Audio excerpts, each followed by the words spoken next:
Good morning, ladies and gentlemen. Welcome to Professor Ming's Strategic Insights. On December the 18th, 2025, about a month ago, President Trump signed into law a National Defense Authorization Act for fiscal year 2026, short as NDAA 2026. Most people's attention is drawn to two questions. First is the amount, the very high amount, a total of more than $900 billion US, and that's first thing. The second thing that attracts people's attention is his commitment to the security assistance to countries like Ukraine, the Baltic states, and Taiwan. But I guess the leaders in Beijing would pay their attention to something else, something contained in the act, which may be invisible to many observers. That is, in a section on specific provisions concerning China and other issues, there is a provision which requires a mandatory public disclosure of the assets of the high-ranking CCP officials, Chinese Communist Party officials. And I'm pretty sure that this act, if this clause or this part is executed faithfully, it will bring about a gigantic impact to Chinese politics, especially in Beijing, in the circle of Beijing politics.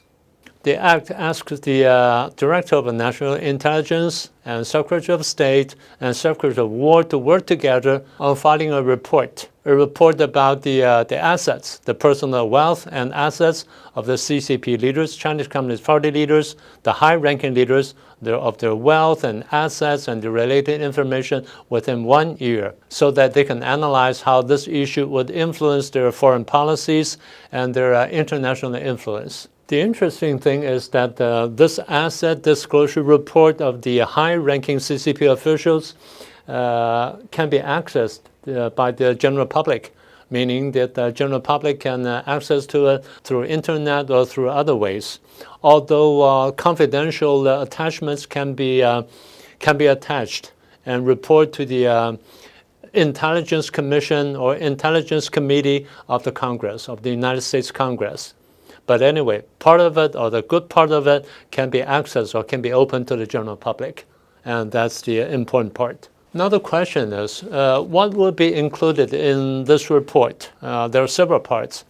The first is the high-ranking CCP officials' personal assets or personal wealth, including financial assets and business interests, and the real estate, both inside China and outside of China, including those in Hong Kong and in Macau, and also the high-value personal assets, such as luxury cars, luxury yachts, antiques, valuable paintings, luxury jewelries, and things like that. In addition, information about their foreign investment, bank account, bonds, and stock holding of foreign companies and things like that should also be disclosed. Then you may ask, what if these high-ranking Chinese Communist Party officials do not use their own names to do these things? What if they use agents or use, in Chinese they call it white gloves, or shell companies, shell corporations, relatives or business partners to hide their assets? What about it? What can we do about it? Well, the NDAA demands the report to do a very thorough investigation all the way to the end and disclose the information to the public. And that's what they ask. Then the next question is, who should be included in this report or in these reports? There are basically four main targets. First one is the Secretary General of the party, of the Chinese Communist Party. It is Xi Jinping now, and his successor, if there's any. And second is the seven members of the Standing Committee of the Politburo, including Xi Jinping himself. And then all the members in the Politburo. It's 23 to 24 people. Usually it's 25, but Xi Jinping nominated only 24. And one is probably in limbo. He's under investigation and could be expelled from the Politburo. The former head of Xinjiang, Mr. Ma Xingrui.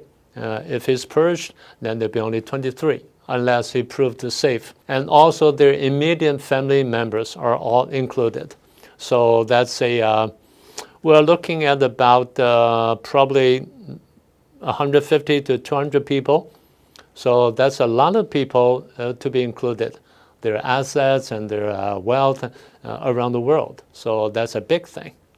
The act will be effective on March the 18th of this year, 2026. So it's about 2 months away, 2 months from now. Well, the Chinese, of course, will not go silent on this issue. The spokesperson of the Foreign Ministry of Beijing made a criticism, saying that the NDAA 2026 greatly exaggerates the so-called theory of China threat. And it interferes into China's domestic politics, it jeopardizes China's sovereignty, and it hurts China's security and development interests and so on and so forth. So the Chinese side expressed strong dissatisfaction and resolute opposition to this NDAA 2026. But the most interesting thing is that nothing, not a single word is mentioned about this asset disclosure report. So that's something that really hurts them. Then how do the Chinese people react to it? Generally speaking, there are two kinds of responses we observe now. The first one is happiness, or they are so exciting upon hearing the news, because corruption in China or among Chinese leaders are so common, so widespread. So people are agonized by it for a long time. So when they hear the news, they're so happy, and they praise the United States for doing this, and they praise President Trump for doing this.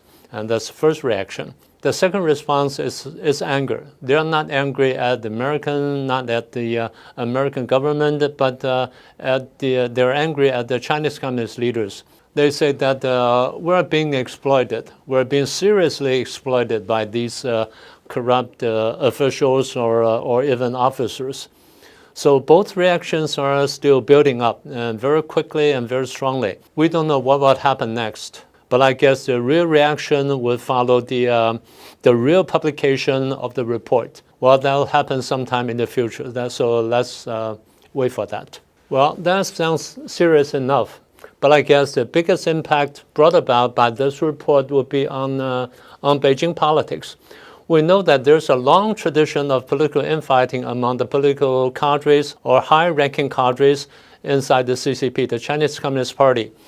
And should the United States decide to disclose some of the information on the issue, that will definitely cause some kind of political infighting among the cadres. They will definitely use these so-called black materials to attack their political opponents, and that's for sure. Secondly, we know that Xi Jinping is experiencing some kind of health problem. So the question of political succession is on the horizon. It will inevitably trigger even more serious political infightings among the top political leaders and top military officers. As I was playing with the idea the other day, and I brought up the question to a group of friends, and some of them came up with an explosive idea. He said, what if the United States decides not to release all the information about all these people, but only selectively? Namely, out of the 23 or 24 member Politburo, United States release information about 12 to 15 people about their assets inside and outside of China. Guess what would happen? So that's something that it never occurred to me. But anyway, it's a very, like I said, very explosive idea.